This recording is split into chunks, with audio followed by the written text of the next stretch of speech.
生姜搭配红糖，作用真的有那么神奇吗？生姜是生活中最常见的调味料，炒菜炖菜都用得到。生姜可以解表散寒，红糖也是生活中最常见的调味品。感冒、发烧、咳嗽，特殊时期是必不可少的。那到底是怎样制作的呢？不要着急，请点击屏幕上的投票，分享一下生姜红糖还有哪些功效呢？接下来奎哥就把这养生美食分享给大家，你只要耐心看完这个视频，保证你一学就会。首先取一个空盆，把红枣、枸杞放入盆中，倒入适量的清水清洗干净。再取一块生姜，切成薄厚均匀的姜片，再取2毛钱的小葱，切掉葱须，然后放入砂锅中，放入桂圆、红枣和枸杞，再加入适量的红糖，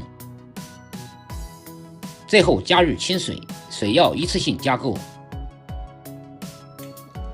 把砂锅放在煤气灶上面，点火，大火烧开以后，开小火蒸至10分钟左右。红枣含有丰富的维生素 C、P， 多种微量元素和糖分，可以补血、降压，增强人体免疫力。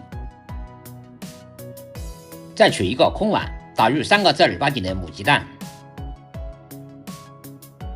另取一个砂锅，放入适量的清水。